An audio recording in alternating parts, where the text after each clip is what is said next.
जो देश ईरान को कमजोर और बेकार बताते थे, उसके हथियार को कमजोर बताते थे, लगभग उन तमाम देशों ने ईरान के शाहिद ड्रोन को कॉपी कर लिया है। लेकिन आज अमेरिका ने भी कर लिया है। रिपोर्ट आपकी स्क्रीन पर है। अमेरिका ने सिर्फ ईरान के ड्रोन को कॉपी नहीं किया, ईरानियन ड्रोन को कॉपी करके मिडिल ईस्ट में इस कैमिकाजे ड्रोन को तैनात भी कर दिया है। लाखों की तादाद में अमेरिका ने ईरान के ड्रोन्स की इन कॉपी को बनाकर तैनात मिडिल ईस्ट में ईरान के खिलाफ कर दिया है। अब आप सोच सकते हैं कि अगर चोरी भी देखी जाए, कि हम समझते हैं कि भैया चीन ही चोर है, नहीं भाई साहब, चोरी तो अमेरिका भी बड़े लेवल पर करता है। वहीं ईरान के पार्लियामेंट स्पीकर ने दोबारा ऑन रिकॉर्ड ऑन मीडिया कह दिया है कि हम अपने डिफेंस पर कोई बातचीत नहीं करेंगे। दरवाजे हमने बातचीत के खुले रखे हैं, लेकिन हम अपनी मिसाइल कैपेसिटी, मिसाइल कैपेबिलिटी, हथियार और डिफेंस पर बात नहीं करेंगे। IAEA के चीफ ने दोबारा मांग की है कि ईरान हमें अपनी न्यूक्लियर साइट्स जो डैमेज हुई है उसका एक्सेस दे। अभी तक ईरान ने हमें उन न्यूक्लियर साइट्स पर जाने नहीं दिया है जहां इजराइल और अमेरिका ने हमला किया था। ईरान में अलग ही मुसीबत है। एक तरफ पानी की मुसीबत है, एक तरफ गद्दारों की मुसीबत है, एक तरफ आतंकी हमले हैं, और अब करेंसी एक बार फिर से लो हो गई है। ईरान में करेंसी इतनी गिर चुकी है कि अब वहां के लोग सोने में इन्वेस्ट कर रहे हैं। भारी तादाद में बाजार में लोग जा रहे हैं और सोना खरीद रहे हैं। इजराइल की हवा ईरान से फिर भी संट है। आप सोचिए, इजराइल के पूर्व एयरफोर्स के कमांडर ने कहा कि या तो हमें ईरान से सीधा सीधा फुल स्केल वॉर का ऐलान करना चाहिए और जमीन के अंदर से, यानी ईरान के अंदर जमीनी फौज और आसमानी फौज घुसा देनी चाहिए। पूरी सैन्य ताकत से ईरान पर हमला करना चाहिए, या हमें ईरान से कोई डील कर लेनी चाहिए, या फिर हमें ईरान से बात करनी चाहिए। ऐसा नहीं है कि हम खामोश रहें, ईरान से कुछ न कुछ तो हमें करना पड़ेगा। उधर इजराइल परेशान हो चुका है। इजराइल ने नोटिस जारी किया है और दुनिया को बताया है कि हमारे ऊपर ईरान के द्वारा साइबर अटैक किए जा रहे हैं। उधर इजराइल ने अपने एक जगह एश्कलोन में रहने वाले एक इजरायली नागरिक को ही गिरफ्तार किया है। इल्जाम यह है कि वो ईरान के लिए जासूसी कर रहा था। उधर जहां ईरान पर UN और अमेरिका ने बैन लगाया है और पाबंदियों का जाल फेंका है, जहां दूसरे देश ईरान से दूर हो रहे हैं, वहां चाइना की कंपनियां, प्राइवेट कंपनियां भारी मात्रा में ईरान से तेल ले रही हैं, और खुद चीन की सरकारी भी कंपनियां जो हैं ईरान से तेल के इंपोर्ट को बढ़ा चुकी हैं। 12 डेज के जंग के बाद रिकॉर्ड तरीके से ईरान ने फांसी की सजा 20% बढ़ा दी है। ईरान अपने इतिहास में कभी भी इतनी ज्यादा फांसी की सजा नहीं सुनाता था, लेकिन अब क्योंकि गद्दार इतने हैं कि अब वो सीधा सबक सिखाने के लिए, एक तरह से एग्जाम्पल सेट करने के लिए भारी मात्रा में फांसी की सजा सुना रहा है। उधर ईरान के अंदर शंघाई कोऑपरेशन ऑर्गेनाइजेशन SCO की जो मिलिट्री एक्सरसाइज ईरान में हो रही है, उसकी तस्वीर सामने आई है। कई देश मिलकर ईरान के अंदर मिलिट्री एक्सरसाइज कर रहे हैं।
इस वीडियो के बाद खबर आई कि ईरान ने नेवी ड्रिल भी शुरू कर दी है और नेवी ड्रिल शुरू करके उसने पूरी दुनिया को धमकी दी है, जो भी विदेशी ताकत हमसे लड़ना चाहें सामने आ सकती है, हम तैयार हैं।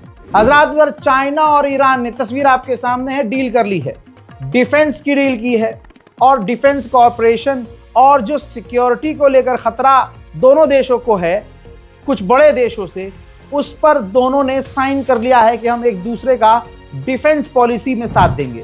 उधर ईरान ने हालात को देखते हुए अपने बॉर्डर गार्ड्स को, मिलिट्री को नए हथियार सौंपे हैं।